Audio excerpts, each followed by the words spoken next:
Shalom saudara sekalian, Happy Sunday and welcome home jemaat dan keluarga New Wine International yang saya kasihi. Dimanapun Anda berada mengikuti ibadah online ini, pasti diberkati hari ini. Untuk yang sedang aktif di live chat, bisa say hi. Jika jemaat membutuhkan prayer request ataupun ingin menyampaikan praise report, bisa ditulis via live chat ini. Tim kami akan berdoa untuk Anda. Seperti yang sudah saya infokan minggu lalu, via sosial media gereja kita, seharusnya hari ini kita akan ada ibadah on-site yang terbuka untuk umum.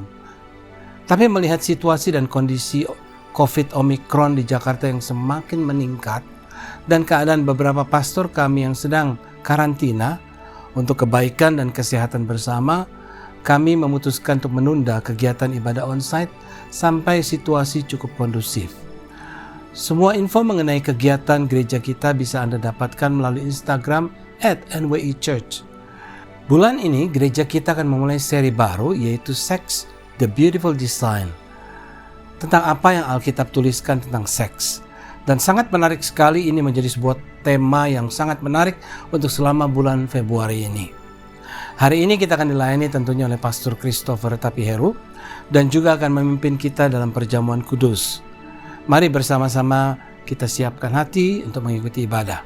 Biarpun masih full online, tetapi esensinya ya tetap Tuhan hadir bersama-sama dengan kita dan pasti akan diberkati. So, siapkan catatan khotbah Anda dan don't skip the praise and worship. Let's worship together. Mari kita tundukkan kepala ya. Bapa dalam surga, terima kasih untuk hari yang indah ini di mana kami boleh bersama-sama beribadah. Terima kasih Tuhan untuk firman Tuhan yang akan disampaikan.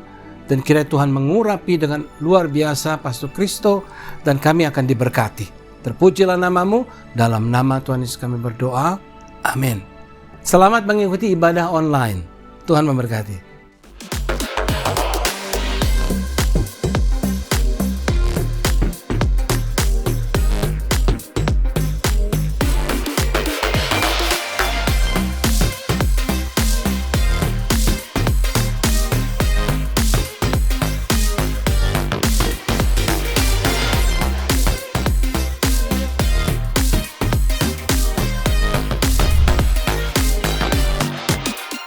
Good morning church, it's good to see you all. And don't skip the worship session. Dan saya kita ucapan syukur kita. Dan saya berharap bahwa adanya pengharapan. Kita buka hati kita. Dan biarkan Tuhan berbicara sama saudara dan saya. Oh, He's a good God. Biar kita bulan ini juga kita bisa menikmati kasih Tuhan yang gak pernah menyerah sama kita. Katakan sama-sama yuk. Oh, I heard 1,000 stories of what they think you're like.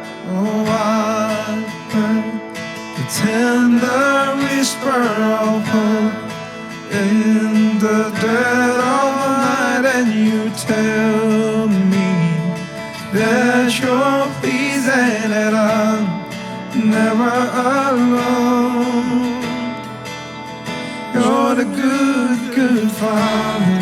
It's who you are. Amen. It's who you are. It's who you are. And I'll live by you.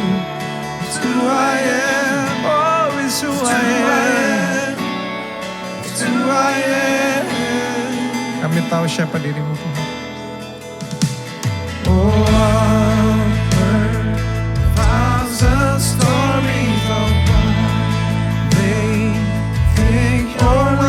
your tender whisper, tender whisper of hope, and the dead of night, and you tell, thank you, Lord, that you're pleased and that I'm never alone.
Father.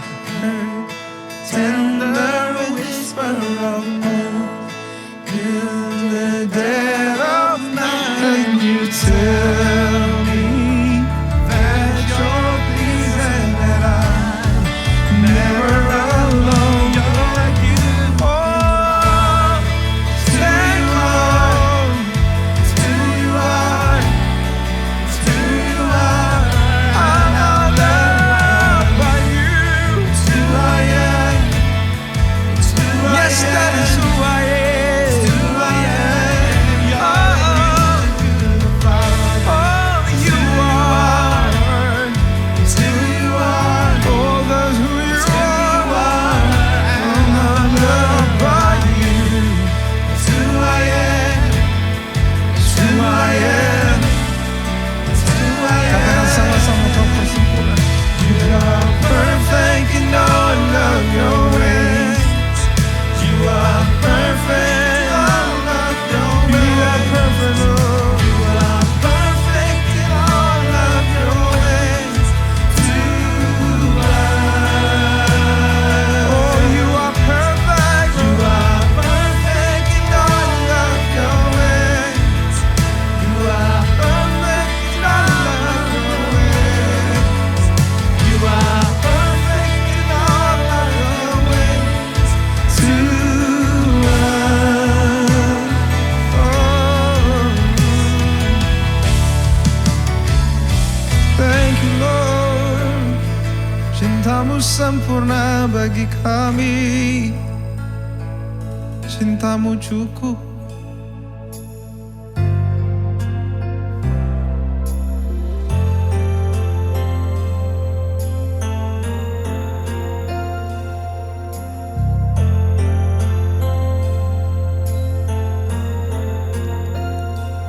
I love you, Lord, and I lift my voice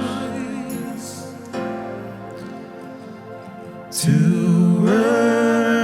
worship you, oh my soul, rejoice. Take joy, my King, in what you hear. Let it be a sweet, sweet sound in your ear.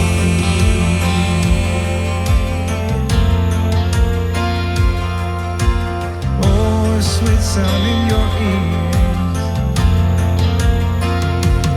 I love you, Lord, and I lift my voice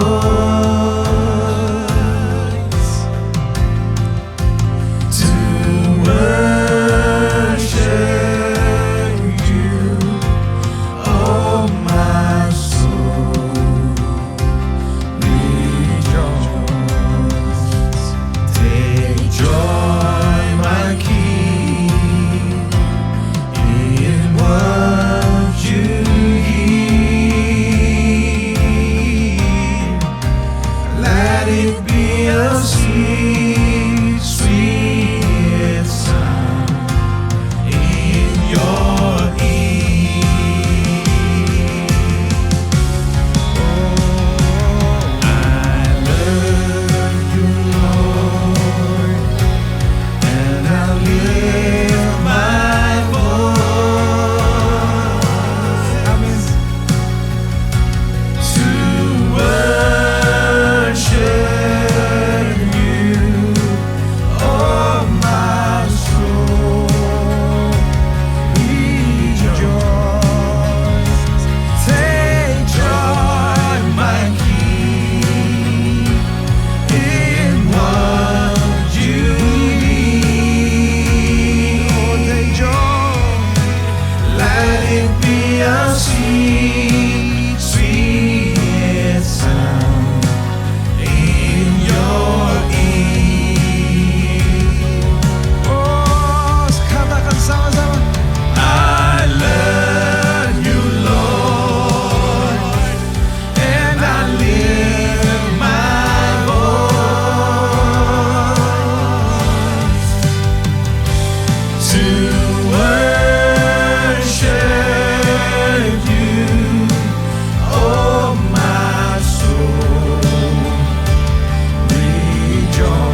tahu bahwa apa yang kami katakan bukan cuma sekedar kata-kata Tuhan, tapi lebih dari itu, ini adalah sebuah deklarasi bahwa biarlah penyembahan kami menjadi sesuatu yang harum di mata-Mu.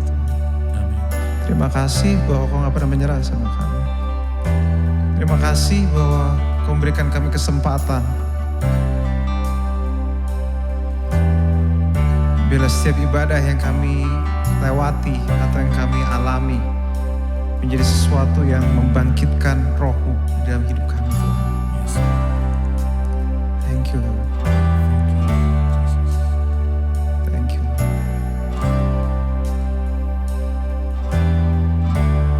Amen.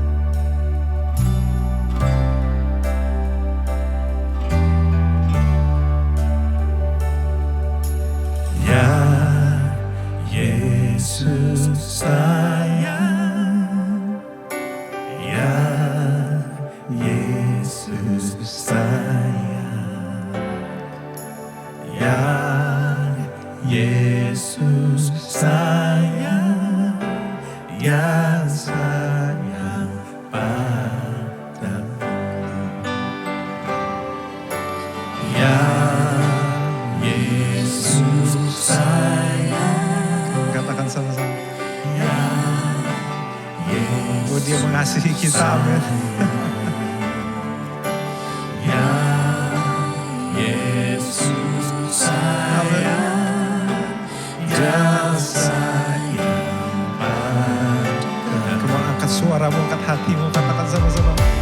Ya Yesus sayang, Oh, ya Yesus sayang, Kau mengasihi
kepadaku.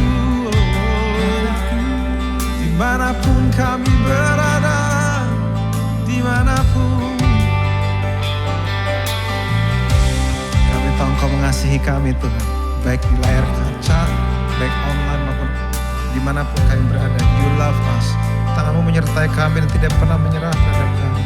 Biarlah kami setiap hari, apapun yang kami lakukan, dimanapun kami berada, mau kami jalan, mau kami duduk, berdiri, bekerja, maupun kami nggak dalam keadaan terbaik, biarlah kami tidak kehilangan identitas dan pengharapan kami bahwa You really love us. Terima kasih Bapak. Di dalam nama-Mu. Thank you. Shalom saudara New Wine-ku dimanapun berada, dan shalom siapapun Anda yang baru. Mungkin pertama kali join our online service. Ya, selamat datang. Menyapa juga semua teman-teman yang ada di kolom live chat di YouTube kami, NWI Church. Saya Christopher Tapiheru senang dapat kesempatan indah untuk membuka seri baru di bulan ini. Ya, berkaitan masih dengan seri besar kita, Authenticity.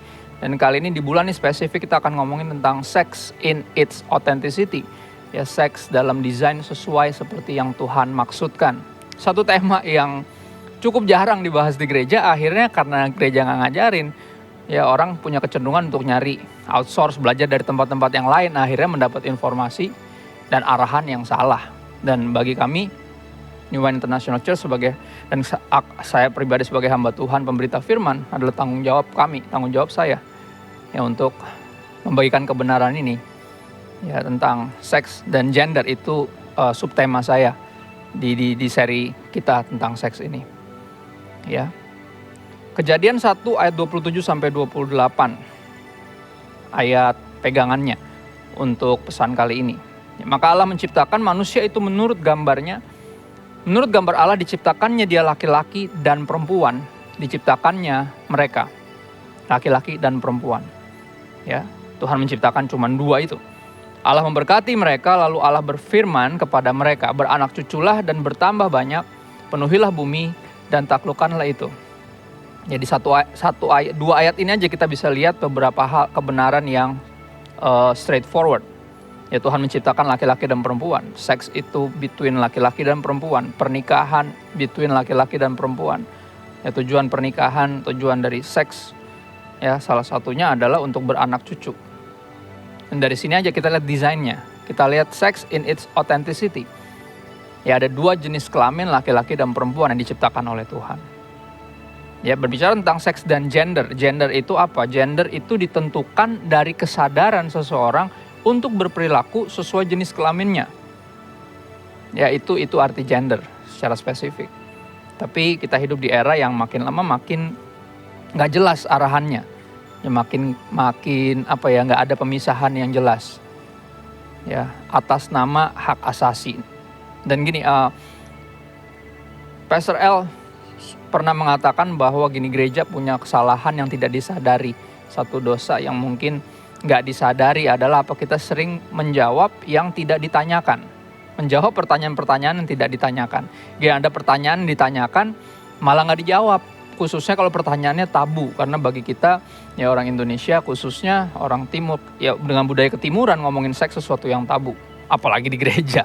Tapi sekali lagi kami ambil resiko ini, kenapa? Karena kami rindu menjawab pertanyaan, ya keberatan-keberatan yang diajukan mengenai desain, ya seks dan gender dan seksualitas, ya desain yang sesuai dengan firman Tuhan. Ada 9 keberatan, ya 9 objections to biblical sex, gender and sexuality. Ya, ada 9 keberatan terhadap pandangan Alkitabiah dari seks, gender, dan seksualitas yang akan coba aku jawab hari ini. Ya, aku ambil list ini dari khotbah seorang hamba Tuhan yang memberkati aku dari pertobatanku sampai hari ini, namanya Pastor Mark Driscoll dari Trinity Church di Phoenix, Arizona, Amerika Serikat. Ya, dalam serinya tentang kitab Roma, ya dia memaparkan 9 keberatan dari dunia ini kepada pandangan yang Alkitabiah dari seks, gender, dan seksualitas. Yang pertama, keberatan pertama adalah argumennya adalah dunia ini percaya bahwa times have changed and we have evolved. Waktu udah berubah dan manusia ini sebenarnya udah berevolusi menjadi lebih baik. Ya, jadi dia bilang sesuatu yang dibilang justru kemajuan justru untuk kita bisa menerima ya tentang pandangan-pandangan tentang seks, gender dan seksualitas yang gak alkitabiah. Jadi dianggap sebuah kemajuan. Ya kenapa? Karena waktu telah berubah dan kita udah berevolusi menjadi lebih baik. Pertanyaannya adalah apa iya kita udah berevolusi menjadi lebih baik? Ya waktu memang terus berubah, zaman terus berubah, tapi manusia ini nampaknya ya kita masih punya kecenderungan selalu untuk merusak apa yang Tuhan ciptakan, menyalahgunakan apa yang Tuhan percayakan. Ya coba kita lihat apakah benar kita setelah berubah, telah berevolusi. Kejadian 1 ayat 31. Ya setelah menciptakan semuanya di hari ke-6. Ya di hari ke-6 dari penciptaan Tuhan telah menciptakan segalanya, semuanya udah jadi. Dikatakan maka Allah melihat segala yang dijadikannya itu sungguh amat baik. Ya semuanya baik, bahkan sungguh amat baik. Tapi apa yang terjadi? Ya manusia memilih untuk berbuat dosa, ngelawan Tuhan. Dan di sepanjang sejarah itu yang terjadi. Kita malah makin rusak bukan makin bagus. Jadi di perjanjian baru di dalam surat kepada jemaat di Roma, Rasul Paulus mengatakan, mengambil kesimpulan yang sederhana. Roma 3 ayat 23 dikatakan, karena semua orang telah berbuat dosa dan telah kehilangan kemuliaan Allah. Artinya Tuhan bikin semuanya baik, bahkan sangat baik, tapi kita merusaknya malah jadi akhirnya berantakan. Ya, jadi kenyataan dalam hidup, kenyataan di lapangan ya di dalam realitanya adalah apa? Bukan evolusi yang terjadi, tapi apa? Devolusi. Ya, Tuhan ciptakan sangat baik, sungguh baik, kita malah jatuh dalam dosa dan kehilangan kemuliaan Allah. Semuanya bukan makin bagus, semuanya malah makin berantakan. Semuanya makin berantakan. Ya itu keberatan yang pertama, yang dijawab dengan sederhana, kami nggak percaya, at least saya nggak percaya evolusi. Saya percaya devolusi, saya ngeliat kenyataannya adalah devolusi. Tuhan ciptakan yang baik, manusia merusaknya, jadi makin lama makin rusak, bukan makin benar. Makanya dunia ini makin aneh. Ya penyakit makin banyak, manusia makin jahat, kasus-kasus makin mengagetkan dan membingungkan, kok bisa segininya manusia. Oh iya. Yang kedua, keberatan yang kedua adalah gini, because God is loving, He must be tolerant. Tuhan itu kasih, Allah itu kasih, pasti Dia toleran dong dalam isu ini. Ya berkaitan tentang seks, gender, dan seksualitas. Apakah Tuhan toleran? Ya karena gini, arti toleransi sekarang bergeser jauh banget dari arti toleransi yang sebelumnya, yang pada aslinya. Toleransi dulu artinya gini, walaupun kita berbeda pandangan, ya kita berupaya untuk saling menghormati kenyataan bahwa kita berbeda. Tapi sekarang bukan itu yang terjadi. Ya sekarang adalah gini, pandangan saya sama pandangan kamu mungkin berbeda, tapi kamu harus terima pandangan saya. Itu artinya toleransi. Itu bukan toleransi justru. Ketika kita dipaksa untuk menerima pandangan orang yang kita anggap berbeda dari kita, bahkan dipaksakan, namanya intoleransi. Itu justru isunya. Ya toleransi sekarang entah kenapa geser banget artinya.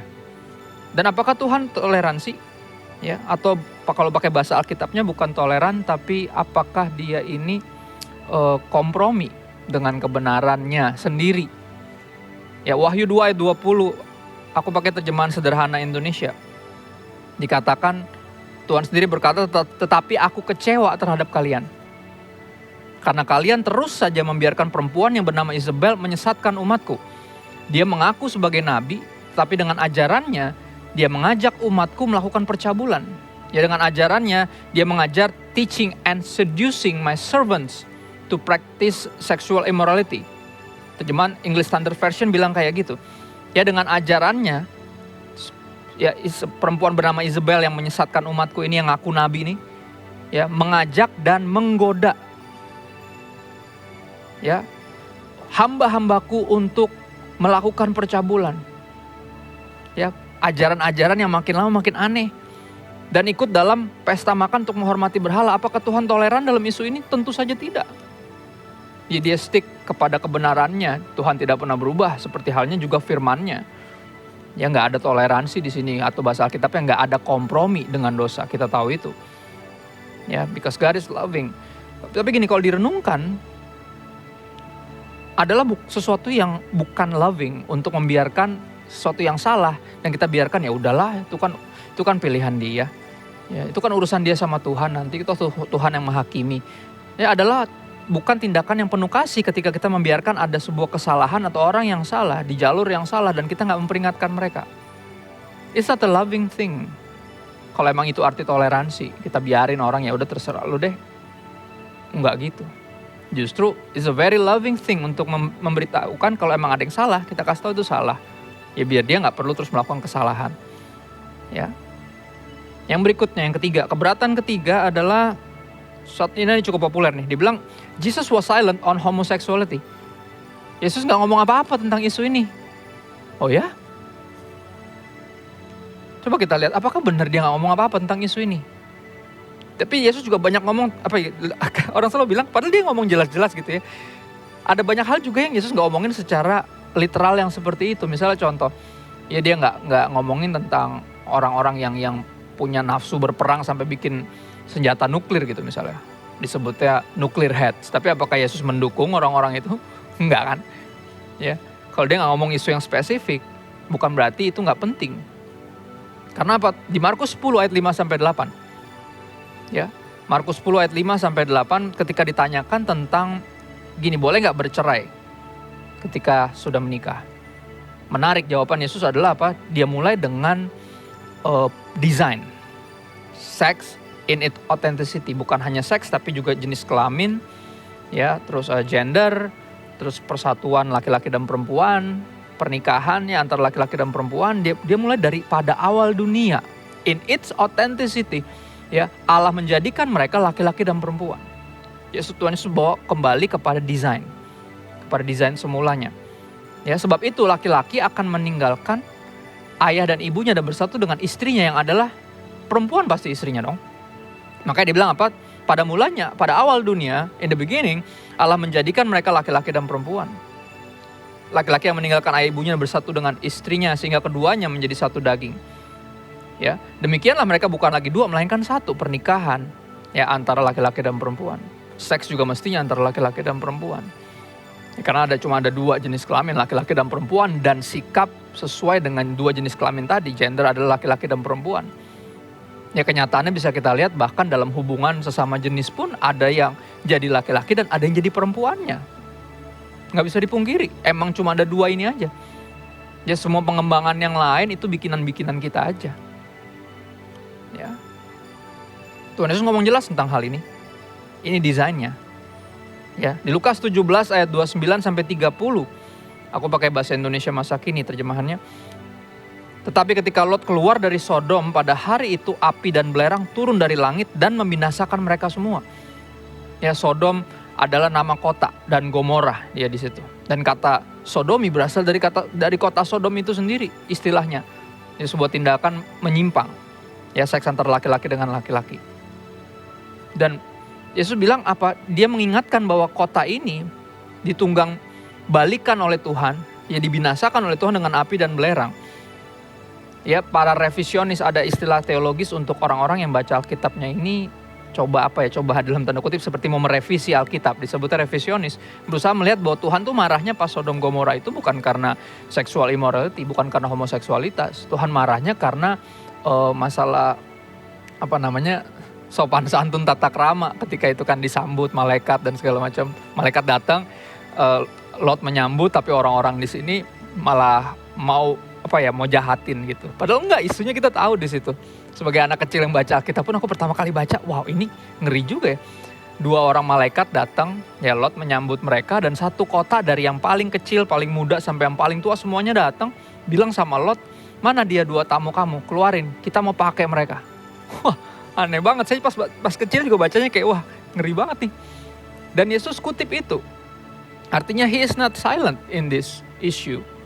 Jesus was not silent on homosexuality. And so kita juga, kami sebagai hamba-hamba Tuhan, pemberita firman, gak boleh diam. Karena kalau kami diam, ntar dunia yang ngarahin. Ya.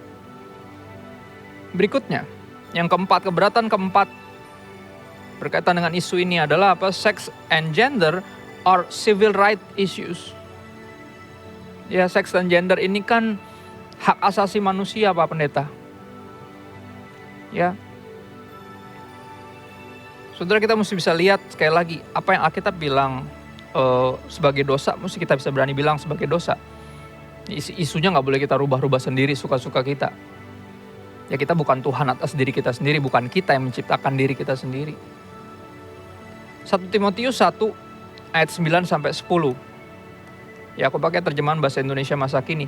Dikatakan demikian, tentunya harus diingat bahwa hukum dibuat bukan terhadap orang baik, melainkan terhadap para pelanggar hukum, para penjahat, orang bejat, terhadap orang berdosa, orang tidak beragama, orang duniawi, terhadap orang yang membunuh ayahnya atau ibunya, para pembunuh pada umumnya, ya, terhadap orang-orang cabul, homoseks, penculik, pembohong, saksi-saksi dusta, dan siapa saja yang membuat hal-hal yang bertentangan dengan ajaran yang benar. Ya, Alkitab differentiate ini. Ya, ada hal-hal yang jelas-jelas disebut Alkitab sebagai dosa, sebagai yang bertentangan dengan ajaran yang benar, bertentangan dengan kebenaran. Kebenaran siapa? Tentunya kebenaran Tuhan. The truth, T-nya huruf besar, aku selalu menulis truth. Kebenaran Tuhan, T-nya huruf besar. Ya, dan artinya gini, sex and gender are civil rights issues. Keberatan ini patut dipertanyakan. Ya, kalau boleh mengingatkan sedikit apa yang sempat hype gitu ya, sempat heboh banget di dunia tentang namanya disebut Black Lives Matter. Ya, Black Lives Matter, BLM. Dan ini sempat ramai. Kenapa? Karena isu yang diangkat adalah isu rasial, ya, rasisme. Dan rasisme tentunya ditentang keras oleh Alkitab, kita tahu. Makanya sebelum naik ke sorga, Tuhan Yesus bilang, pergi jadikan semua bangsa muridku. Ya, aku percaya kita gak bisa terus rasis dan jadi Kristen di saat yang bersamaan. Gak mungkin bisa. Ada beberapa di sepanjang sejarah kelam gitu ya, atas nama Tuhan, bahwa firman Tuhan jadi rasis gitu. Ya, Alkitab jelas menentang ini. Tapi gini, isu rasisme harus dipisahkan dengan isu homoseksualitas. Ya, atau isu yang disebut dengan namanya LGBTQ. Harus dipisahkan. Kenapa? Karena emang terpisah. Ini bukan satu isu yang sama. Ya, nggak bisa disetarakan sebagai namanya hak asasi manusia. Ya, sempat di websitenya, di mission statementnya kalau bisa dikatakan dari BLM sendiri, Black Lives Matter, yang sekarang saudara nggak bisa dapat karena dihapus. Ya, dihapus, entah kenapa alasannya dihapus. Tapi sempat tertulis seperti ini. Ketika saya coba cari waktu itu, ini lagi ramai apa sih BLM ini apa gitu. Saya coba cari websitenya dan mereka tulis seperti ini. Ya, we are committed to doing the work required to dismantle cisgender privilege. Ya, mereka dibilang berkomitmen untuk dismantle itu kayak melucuti. Ya, kalau kita pakai mantel dan dismantle artinya melepaskan mantel. Ya, melucuti cisgender privilege, laki-laki dan perempuan. Ya, pemisahan itu dia bilang. Mereka lagi bekerja untuk itu. We are committed to fostering a queer affirming network. Ya, queer itu bahasa Indonesia kasarnya adalah banci. Kami justru berkomitmen untuk fostering, untuk membawa nilai ini, ya, jadi sebuah network yang queer affirming, yang affirm, yang menerima, ya, para banci ini, kan gitu. Ya, atau orang-orang yang nggak menyebut dirinya laki-laki atau menyebut dirinya perempuan. When we gather, we do so with the intention of freeing ourselves from the tight grip of heteronormative thinking. Heteronormatif, sekali lagi, laki-laki dan perempuan. Ya, or rather the belief that all in the world are heterosexual unless she or he or they disclose otherwise. Jadi ini jelas isunya yang dibawa ini bukan isu rasial semata, tapi ada di belakangnya ada agenda. Agenda tersembunyi yang nggak tersembunyi, jelas-jelas disebut seperti itu. Ya, untuk menyamakan bahwa pilihan untuk memilih LGBTQ lifestyle ini sebagai sebuah hak asasi. Ya, dikatakan lagi bahkan we are committed to disrupting the Western prescribed nuclear family structure. Nuclear family structure means ayah, ibu, dan anak. Mereka bilang mereka mau disrupt itu. Karena dianggapnya itu tidak toleran. Ya, ini mesti jelas. Sekali lagi kami menentang jelas. Ya, kekristenan menentang rasisme. Ya, itu bukan sesuatu yang dibenarkan. Itu adalah jelas hak asasi manusia untuk jadi berbeda. Dalam artian kita terlahir berbeda. Kita nggak bisa pilih lahir dari jadi orang apa, ya, dari suku atau ras apa. Tapi kita bisa memilih untuk hidup sesuai dengan desain Tuhan. Kalau kita terlahir sebagai laki-laki atau perempuan, Ya, kita bisa menyikapi itu, memilih gender yang sesuai dengan laki-laki dan perempuan. Ya. Dan ini harus di-differentiate. Tapi keberatannya adalah itu, tapi kan ini hak asasi manusia. Ya, kalau emang kita mau memaksakan hak asasi manusia kita, bahkan mengalahkan desainnya Tuhan atau keluar dari desainnya Tuhan, adalah hak asasi Anda sendiri untuk memilih itu. Sekali lagi manusia punya namanya free choice in life. Free choice in life yang Tuhan sendiri anugerahkan. Tapi sekali lagi adalah sangat disayangkan kalau kita memilih untuk suka-suka kita. Ketika kita bisa pilih untuk suka-sukanya Tuhan, sesuai desainnya Tuhan, for our own good. Nah, berikutnya salah satu keberatan tentang pandangan Alkitabiat dari seks, gender, dan seksualitas adalah yang kelima nih, cukup unik. Dia bilang sex is inevitable. Artinya seks ini nih nggak bisa dihindari. Kita tuh harus, gitu ya. Kita harus melakukan hubungan seks atau ya pokoknya melakukan kita harus melampiaskan gitu ya hasrat seksual kita. Jawabannya adalah nggak juga. Ya nggak harus. Nyata itu sebuah pilihan. Di Matius 19 ayat 12, ya aku pakai kali ini terjemahan sederhana Indonesia. Tuhan Yesus mengatakan seperti ini. Ada orang yang memang dilahirkan dengan tubuh yang tidak memungkinkan untuk hubungan suami istri, untuk seks. Ya, ada yang membujang karena orang lain sudah merusak alat kelaminnya. Ada beberapa yang di sepanjang sejarah juga ada kayak Daniel misalnya. Jadi kebiri bahasanya. Ya. Dan ada juga orang yang memilih untuk tidak menikah supaya bisa melayani dengan lebih baik dalam kerajaan Allah. Ada orang-orang yang dengan sengaja, ya, bahasa Kristennya tuh selibat, hidup selibat, benar-benar nggak menikah, ya berarti nggak melampiaskan dia punya hasrat seks, tentunya nggak berhubungan seks. Orang-orang yang sanggup hidup sesuai ajaran ini hendaklah mereka melakukannya. Ya, ini I speak directly juga buat siapapun yang lagi terikat gitu ya, lagi terikat dengan pornografi, dengan masturbasi, yang selalu berkata gue nggak bisa berhenti nih, susah nih, ya gue nggak bisa berhenti. Bisa kok sebenarnya. Ya, artinya ketika Anda lagi ngelihat ini pun, lagi online service seperti ini, lagi dengar khotbah kan nggak sambil melakukan hubungan seks kan. Artinya bisa. Ketika kita lagi ngantri gitu, lagi mau belanja gitu, lagi mau beli barang apa kan, kita juga nggak sambil berhubungan seks atau melakukan aktivitas seksual. Artinya bisa. Tinggal keep on doing that. Kita coba terus lakukan itu. Lebih lama lagi. Jujur, dari lahir kita sampai umur tertentu, remaja, kita nggak kepikiran sama sekali ke arah sana. Artinya kita bisa untuk mendisiplin diri kita. Ya, menyadarkan diri kita bahwa we don't have to. Kita nggak harus melakukan ini, bukan sesuatu yang nggak bisa dihindari. Bisa, kalau kita punya keputusan itu. Ya, Rasul Paulus nggak menikah. Yesus Kristus ketika jadi manusia juga sama, selibat. Ya, dan nggak sama sekali nggak berhubungan seks. Hidupnya sukses, menurut pemandangan Bapa di sorga, menurut pandangan Tuhan sukses. Sesuai dengan rencana Tuhan. Artinya bisa. Ya, sex is not inevitable. Bisa kok untuk nggak dilakukan. Ya, artinya siapapun yang terikat, sekali lagi ada good news, kita bisa dilepaskan. Anda dan saya bisa dilepaskan dari ikatan itu. Ya, ada kemerdekaan dalam Kristus. Yang berikutnya nomor 6. Keberatan ke-6 adalah God made me this way. Atau kalau dalam istilah yang cukup tenar di 2009-2010 yang dipopulerkan oleh Lady Gaga di album yang berjudul Born This Way. Ya, isunya adalah orang-orang yang merasa, tapi Tuhan yang ciptain saya kayak gini, gitu loh. Ya, saya emang dari lahir seperti ini, gak punya ketertarikan lawan jenis sama sekali. God made me this way. Gimana untuk menjawab keberatan dari orang-orang yang punya pandangan seperti ini? Di Mazmur 51 ayat 7.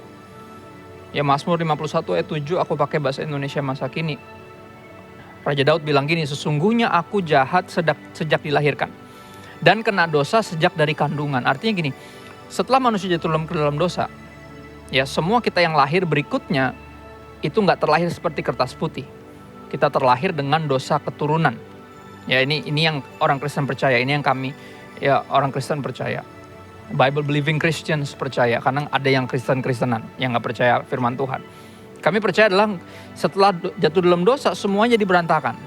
Ya, bahkan Daud bilang saya ini dikandung dalam dosa. Jadi ketika lahir born this way, apapun jenis dosanya. Ya, termasuk siapa? Saya juga. Ya, Anda juga. Semua kita terlahir seperti ini dengan kecenderungan dosa yang berbeda-beda.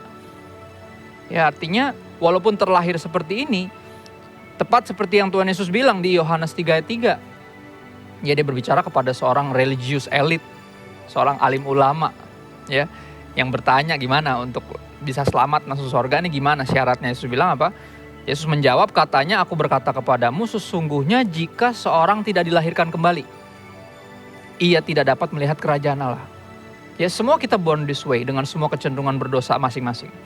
Tapi apa? Untuk bisa melihat kerajaan Allah, untuk bisa diselamatkan, untuk bisa bersatu kembali dengan Tuhan, we need to be born again. Kita harus dilahirkan kembali. Ya, jadi keberatan tentang God made me this way harusnya bisa dipahami khususnya oleh anak-anak Tuhan, oleh Bible believing Christians. Ya, walaupun saya terlahir seperti ini, saya nggak harus hidup ngikutin ya hasrat yang salah ini. Saya bisa hidup belajar untuk taat, tunduk kepada kehendak Tuhan, dan berdoa, minta bantuan Roh Kudus bantu saya. Saya tahu ini salah, saya nggak mau ikutin, makanya saya mau tuntun saya, pimpin saya. Ini kita bisa memberi diri dipimpin oleh Roh Kudus sesuai dengan firman Tuhan. Ya, keberatan ke-7. Ya, sex, gender, and sexuality should be an open-handed issues among God's people. Saudara, ada istilah teologis yang disebut dengan open-handed issues sama close-handed issues. Close-handed issues adalah isu-isu yang nggak bisa diperdebatkan. Ya, seperti Tuhan itu Trinitas, Bapa, Putra, dan Roh Kudus. Ya, sebagai orang-orang Kristen ada close-handed issues. Kita harus percaya itu. Semua aliran kekristenan percaya itu. Bapa, Putra, dan Roh Kudus, Trinitas. Ya, Yesus adalah Tuhan. Semua orang Kristen, Bible believing Kristen percaya Yesus adalah Tuhan. Itu nggak perlu diperdebatkan. Itu close-handed issues. Bukan bisa diperdebatkan atau diperbincangkan. Ya, itu udah jelas. Yang berikutnya adalah Alkitab adalah firman Tuhan. Ya, ini isu yang close-handed. Tapi apakah isu ini tentang seks, gender, dan seksualitas juga close-handed? Atau ini supposed to be, atau mestinya ada di open-handed issues? Open-handed issue macam-macam ya.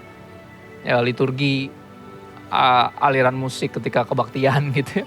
Pilihan untuk fashion, banyak hal gitu yang bisa kita obrolin gitu. Ya, percaya karunia Roh Kudus masih ada sampai hari ini atau enggak misalnya. Itu macam-macam yang bisa diobrolin. Itu namanya disebut open-handed issues. Tapi di sini keberatannya adalah apa? Mestinya seks, gender, dan seksualitas ini harusnya open-handed issues among God's people. Pertanyaannya, apakah iya? Coba kita renungin sedikit. Ya, aku kemarin stumble upon, ya, kesandung nggak sengaja ngelihat TikTok, video TikTok. Aku nggak main TikTok walaupun ada di situ, cuman belum bisa masuk ke culture-nya gitu ya. Coba sih, cuman masih struggle. Ya, aku nemuin satu video bagus, ditulis kayak gini. Ada seorang perempuan nulis tulisan gini, controversial topics that shouldn't be. Topik-topik kontroversial yang mestinya nggak perlu kontroversial. Artinya ini mestinya nggak perlu diperdebatkan, itu bahasanya. Ya, ada beberapa topik. Yang pertama, Jesus is the only way to heaven. Yesus itu jalan dan kebenaran dan hidup. Satu-satunya jalan untuk menuju Bapa. Harusnya nggak diperdebatkan antara orang-orang percaya. Berikutnya yang nggak mestinya diperdebatkan walaupun jadi kontroversial issue di masa sekarang adalah aborsi itu pembunuhan. Nggak perlu diperdebatkan, harusnya udah jelas. Ya, kebayang nggak kalau Maria ibu Yesus nggak pro-life, Yesus nggak jadi lahir kan gitu. Ya, belum lama Natal kan kita merenungkan itu, iya ya. Padahal bicara kesiapan, Maria belum siap. Ya, nikah juga belum, masih tunangan, umur masih muda banget, kemungkinan 14 tahun, 15 tahun. Ya, dia belum siap sama sekali untuk mengandung dan melahirkan bayi Yesus. Tapi dia tahu persis bayi ini dari awal, dari kandungan juga udah manusia. Ya, membunuh manusia adalah pembunuhan pada akhirnya. Ya, aborsi itu pembunuhan, harusnya nggak ada perdebatan di situ, bukan controversial issue. Dan berikutnya, ya, seks ini mestinya hanya only happen in marriage. Seks ini konteksnya mestinya hanya dalam pernikahan, mestinya itu nggak perlu diperdebatkan, itu bukan isu yang kontroversial. Ya, sex outside of marriage called sin, disebutnya dosa. Ya, harusnya ini nggak perlu diperdebatkan, dia bilang. Nah, yang terakhir adalah apa? Marriage is between one man and one woman. Ya, harusnya nggak perlu diperdebatkan. Seks itu pernikahan, dalam konteks pernikahan itu antara laki-laki dan perempuan. Ya, ini berarti bukan open-handed issues harusnya. Ini close-handed issues. Kenapa? Karena the Bible said so. Firman Tuhan mengatakan dengan jelas, kecuali kita mau ambil rute tadi revisionis, mengubah firman. Pada akhirnya pilihannya cuma dua, antara kita diubahkan oleh firman atau kita yang mengubah firman. Kan gitu, antara firman Tuhan mengubahin kita atau kita ngerubah firman Tuhan. Pilih sendiri, pilihan ada di tangan kita. Di Wahyu 14 ayat 8, untuk menjawab keberatan ini, ya tentang seks, gender, dan seksualitas mestinya ada di open-handed issues antara orang-orang percaya. Wahyu 14 ayat 8 mengatakan demikian. Dan malaikat lain, malaikat kedua menyusul dia dan berkata, sudah rubuh Babel, kota besar itu, yang telah memabukkan segala bangsa dengan anggur hawa nafsu cabulnya. She who made all nations drink the wine of the passion of her sexual immorality. Ya, ternyata di kitab Wahyu bukan hanya terjadi pembagian yang jelas. Cuma ada dua jenis manusia. Ya, pada akhirnya cuma ada dua tim, Kristen sama Antikristus. Ternyata yang satunya ini juga ada pembagian yang jelas banget di sini. Ya, ada yang ikutin desain Tuhan, ya, sex in its authenticity, dan ada yang sexually immoral. Dan itu yang disesatkan oleh perempuan yang disebut sebagai dipanggil sebagai Babel ini. Ya. Artinya ada pemisahan. Harusnya ini berarti apa? Bukan open-handed issues. Ini close-handed issues. Mestinya nggak perlu diperdebatkan antara orang percaya. Udah jelas firman Tuhan dengan jelas. Satu-satunya buku yang bergerak berlawanan dengan seluruh dunia pandangannya tentang seks, gender, dan seksualitas adalah Alkitab. Kalau kita pegang Alkitab sungguh-sungguh, kita percaya firman Tuhan sungguh-sungguh, kita nggak mungkin ikut hama dunia ini. Ya, nggak mungkin ke bawah. Yang ke-8. Keberatan yang ke-8 dikatakan demikian, I disagree with where the Bible draw moral lines for sex and gender. Kami nggak setuju. Ya, saya tidak setuju dengan di mana Alkitab ini kasih garis pembatas antara tentang seks dan gender, garis moral. Saya nggak setuju. Oke, untuk mereka yang punya keberatan demikian, saya akan selalu bertanya, ya, mana yang lebih bisa dipercaya? Pendapat manusia yang terus berubah-ubah? Atau firman Tuhan yang tidak pernah berubah? Mana yang bisa lebih dipercaya? Ya, kalau secara logika aja, misalnya gini, kita punya satu teman yang hari ini ngomong apa, besok dia ngomong yang berbeda. Bisa gak kita percaya sama orang yang mencela-mencela seperti itu? Benar gak? Hari ini ngomong apa, besok berubah lagi. Atas nama progresivitas. Mana yang bisa lebih dipercaya? Yang ngomong hari ini dan yang besok sama, atau yang ngomong hari ini dan besoknya beda? Tentunya yang ngomongnya sama. Yang kept his promises, kept her promise. Ya, dan seperti Tuhan tentunya. Tuhan gak pernah berubah, firman-Nya juga tidak pernah berubah. Pada akhirnya kita harus memilih. Ya, kalau emang ada yang bilang saya gak setuju dengan garis moral yang diberikan oleh Alkitab tentang seks dan gender. Oke, pada akhirnya memang Anda dan saya masing-masing kita harus memilih, ya, the word or the world. Firman Tuhan atau dunia ini. Apa kata Tuhan atau apa kata orang? Ya, pada akhirnya kita harus memilih. If you choose to disagree, suit yourself. Sekali lagi, itu hak asasi untuk memilih. Tapi sangat disayangkan. Sangat disayangkan. Karena kita keluar dari desainnya Tuhan. Dan kita tahu apa yang terjadi dengan dunia ini setelah manusia jatuh dalam dosa. Ya, it's all went downhill from there. Benar ya? Ciptakan segambar dan serupa dengan Tuhan. Tapi jatuh dalam dosa, kehilangan kemuliaan Allah. Went downhill from there. Dan yang terakhir, keberatan terakhir yang harus dijawab adalah sex is a physical issue, not a spiritual issue. Seks ini masalah jasmani, Pak. Ya, bukan isu rohani gitu. Katanya gitu ya, keberatannya begitu. Tapi apakah iya? Ya, apakah iya? Di Wahyu 17 ayat 3 sampai 6. Wahyu 17 ayat 3 sampai 6 dikatakan seperti ini. Dalam roh aku dibawanya ke padang gurun. Ya, dalam terjemahan bahasa Inggris, English Standard Version tulis, and he carried me away in the spirit. Ini berarti dibawa ke dalam roh, dibawa berarti alam roh ya. Jelas nih. Dan aku melihat seorang perempuan duduk di atas seekor binatang yang merah ungu, yang penuh tertulis dengan nama-nama hujat. Binatang itu mempunyai 7 kepala dan 10 tanduk. Dan perempuan itu memakai kain ungu dan kain kirmizi yang dihiasi dengan emas, permata, dan mutiara. Dan di tangannya ada suatu cawan emas penuh dengan segala kekejian dan kenajisan dari percabulannya. Ya, English Standard Version tulis sebagai the impurities of her sexual immorality. Dan kita tahu namanya siapa?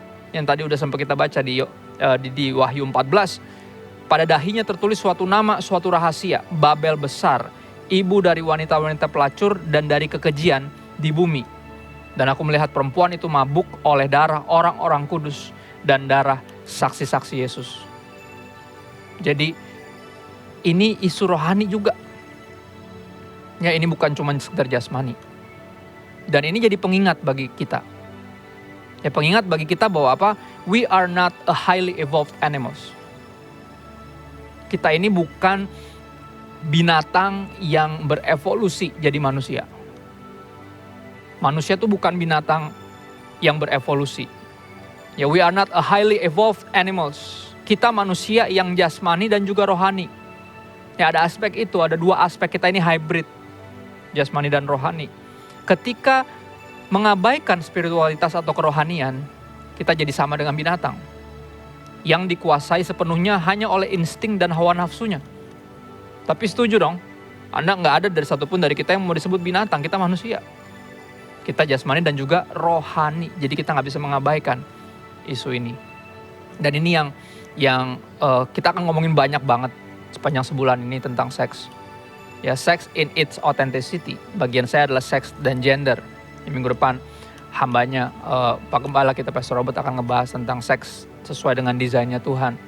Ya, Tuhan yang ciptain dan tujuannya apa gitu ya. Dan tentunya Pastor L nanti juga akan ngebahas tentang seks dalam konteks pernikahan. Ya, dan betapa ini dia sex in its authenticity. Dan kalau kita keluar dari desain ini, we're headed to destruction. As we already are sebenarnya. Kita ini udah segitu rusaknya. Ya, karena dunia ini yang mendikte kita berkaitan dengan seks, gender dan seksualitas. Tapi aku berdoa biar kebenaran firman Tuhan ini memerdekakan kita. Membuat kita mulai ambil pilihan yang tepat. Mana yang mau kita lebih dengerin? Firman Tuhan atau dunia ini, the word or the world. Dan aku berdoa Roh Kudus mampukan kita untuk memilih firman Tuhan. Selagi kita terus belajar untuk sesuai dengan desainnya Tuhan dan percaya bahwa desainnya adalah yang terbaik. Let me close us in prayer. Bersyukur Tuhan buat kesempatan bisa belajar, duduk di bawah kakimu mendengarkan isi hati Tuhan. Biar firman Tuhan yang telah ditabur yang keluar dari mulut Tuhan berasal dari hatimu. Gak kembali sia-sia, gak jatuh di sembarang tempat, tapi bisa jatuh di tanah hati yang tepat sehingga bisa bertumbuh dan berbuah apapun musimnya, bahkan di tengah pandemi sekalipun.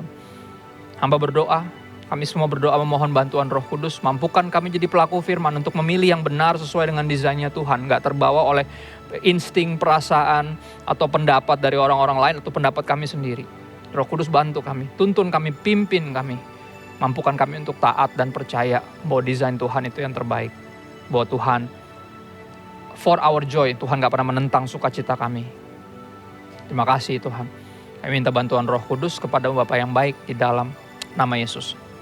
Saudara, tentunya di hari ini kita akan melakukan perjamuan kudus. Dan bisa dipersiapkan. Ya, roti dan juga anggurnya di rumah. Bisa pakai apapun yang lain sebenarnya sebagai sebuah perlambangan. Ya, izinkan aku baca di 1 Korintus 11 ayat 23-26 ya, tentang perjamuan kudus ini. Tuhan Yesus dikatakan seperti ini. Sebab apa yang telah kuteruskan kepadamu telah aku terima dari Tuhan. Yaitu bahwa Tuhan Yesus pada malam waktu ia diserahkan mengambil roti dan sesudah itu ia mengucap syukur atasnya. Ia memecah-mecahkannya dan berkata, inilah tubuhku yang diserahkan bagi kamu. Perbuatlah ini menjadi peringatan akan aku. Ya, kita angkat roti di tangan kita dan kita pecah-pecahkan. Apakah Anda percaya, apakah saudara percaya ya, bahwa tubuh ini, roti ini melambangkan tubuh Kristus yang dipecah-pecahkan bagi kita? Ya, kita percaya, mari kita makan dengan percaya di dalam nama Tuhan Yesus.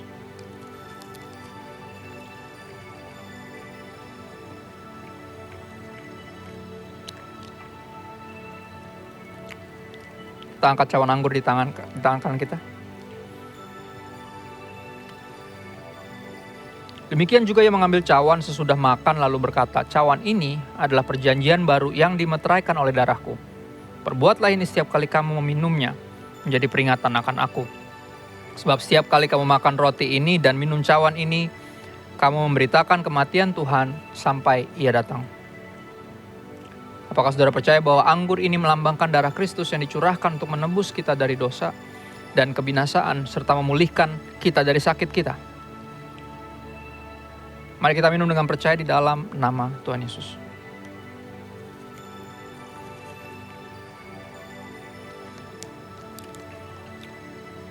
Terima kasih Tuhan. Terima kasih Yesus buat pengorbananmu. Tubuhmu yang dipecahkan. Membuat hidup kami yang tadinya hancur berantakan dipulihkan. Darahmu yang dicurahkan. Menebus kami. Membayar segala dosa kami. Menebus kami dari kebinasaan sehingga kami gak perlu binasa. Kami bisa hidup sesuai dengan kehendak Tuhan. Kami bisa dibawa hidup dalam pertobatan. Menyembuhkan sakit kami. Menyembuhkan kami dari kesesatan. Menyembuhkan segala kelemahan tubuh kami. Kami percaya dan kami bersyukur. Biar seluruh hidup kami setiap kali kami makan dan minum. Bukan hanya melakukan perjamuan kudus, kami mesti mengingat. Terus mengingat bahwa kami bisa hidup sampai hari ini karena ada yang berkorban bagi kami. Yaitu Yesus. Terima kasih. Dalam nama Yesus. Amin. Saudara, sedikit pengumuman. Saya mau mengingatkan. Lebih dalam lagi akan diadakan seperti biasa hari Selasa jam 8 malam via Instagram Live. Instagram kami NWay Church. Ya, sebuah program untuk bertanya perihal khotbah hari Minggu. Jadi pertanyaannya nggak random harusnya. Ya, ini diadakan untuk, karena gini, pasti khotbah hari Minggu kan ada yang punya pertanyaan dan nggak mungkin nanya langsung di chat atau apa. Nah, ini program ini ada untuk jadi wadah bertanya. Ya, jadi pertanyaan Anda selalu kami terima untuk dijawab. Ya, karena kami rindu semua kita bisa mengerti dan percaya akan firman Tuhan yang dibagikan. Jika Anda punya pertanyaan berkaitan dengan hal-hal lainnya, ya yang random gak sesuai dengan tema khotbah hari Minggu, bisa gabung di Bible Study setiap hari Rabu jam 9 malam via Zoom. Ya, di situ ada 1 jam khusus, ya total 2 jam, jam 9 mulai ada materi Bible Study yang kita bahas, pertanyaan sesuai dengan itu. Ada 1 jam terakhir, isinya adalah pertanyaan yang warna-sari, artinya Anda bisa tanya apapun yang Anda sedang bingung dan pengen tahu tentang Yesus dan kekristenan. So, itu aja pengumumannya, dan mari kita berdoa, kita akan menerima berkat dari Tuhan. Ya, di akhir ibadah ini Tuhan, kami angkat tangan kami 2 tinggi, bukan untuk minta berkat lebih banyak, tapi untuk ingatkan diri kami bahwa tangan ini telah menerima berkat terlalu banyak dari Tuhan. You've been too good to us, kau sudah terlalu baik dalam hidup kami.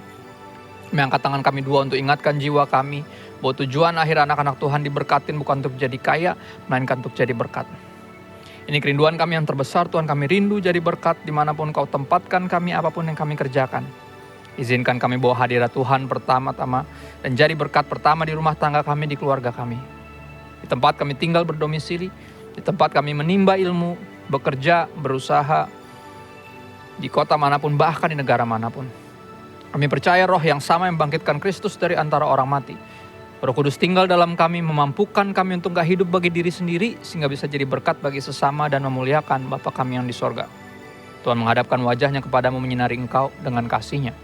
Biar kasih dari Allah Bapa yang dibuktikan lewat pengorbanan Sang Putra Yesus Kristus di kayu salib, serta persekutuan dengan Roh Kudus menyertai kita dari hari ini sampai Maranatha Yesus datang kembali untuk menjemput kita, membawa kita ke tempat yang Dia janjikan, Dia siapkan hanya untuk kita. Dan sampai saat itu tiba, semua yang telah diberkati dan siap, rindu dan rela untuk menjadi berkat. In Jesus' mighty name we pray. Amen. See you on the next online service. God bless and stay safe.